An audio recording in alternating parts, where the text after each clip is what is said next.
Language, ladies and gentlemen, is another very important thing. In my view, the single most important instrument from promoting mutual social understanding.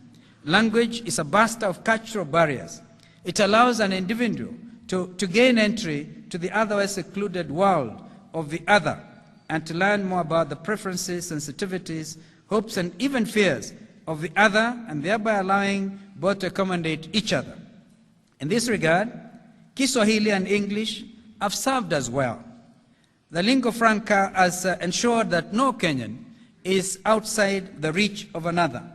If one cannot be reached through Kiswahili, he or she will be reached through English. Furthermore, substantial headway has been made in Kenya's learning and being able to communicate in each other's mother tongue. We will do well to promote all these means of communication. The greatest challenge, ladies and gentlemen, to development of national integration and safeguarding of our nationhood is a persistent tendency for political instrumentalization of subnational entities. Electoral candidates will understand that subnational identities are also heavily laden with potential for sensitivity and emotion. Left alone, these identities are harmless to the nation, and as already mentioned, they are harmful to the national project. These identities become lethal to the national integration project once some political leaders begin to misappropriate them for short-term personal electoral gain. The remedy to this problem is for all of us to strive to ensure that the social base of our political parties should be national. Voting patterns are national in outlook. Electioneering is free from ethnic, religious, and regional undertones.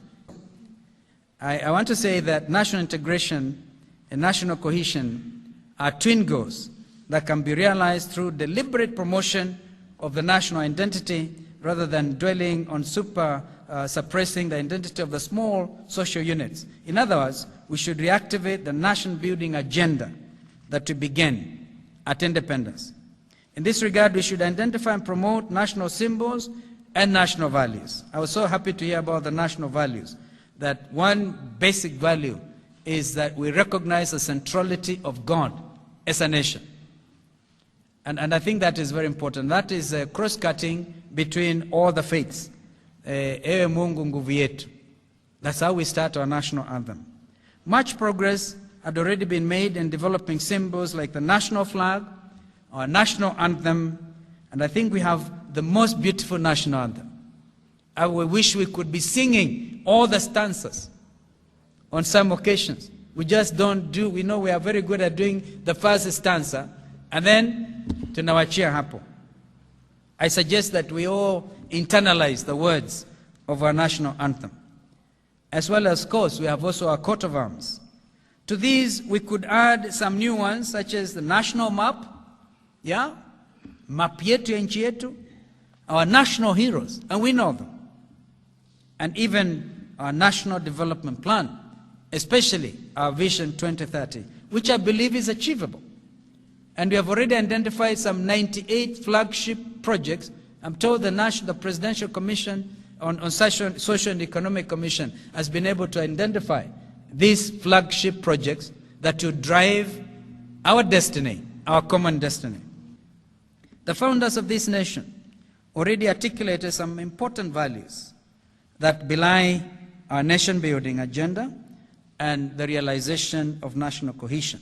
We have to be truthful to ourselves and recognize their contribution. The team that served Mzee Jomo Kenyatta popularized Harambee, where all of us were called upon to work together in all our endeavors, pulling together as one nation. Under former President Moi, you all remember the triple values of peace, love, and unity. And I seem to think we seem to have forgotten all that. Because sometimes it's possible to condemn a leader wholesale.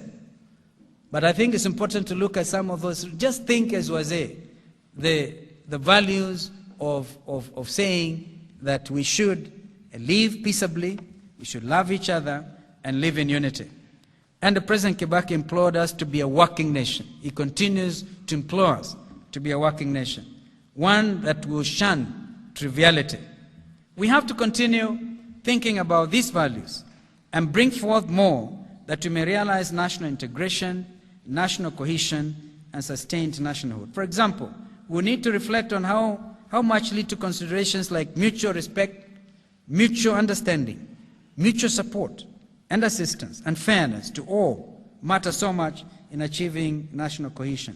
Ladies and gentlemen, as I conclude, I notice that you have a comprehensive and carefully thought out program covering a broad range of issues around this subject.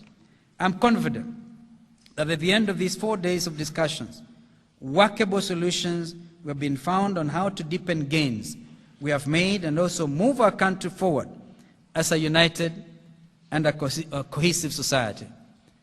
I want to say that as far as I'm concerned, Kenya will never experience what you have already experienced. In fact, I think we hit our rock bottom situation after the last general election.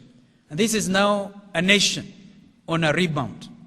We have to capture the vision. And the vision is that when countries of Africa and countries of the third world will, after 10 or so years, be placed on a table, where will Kenya be? I believe Kenya will have assumed a #1 position in Africa.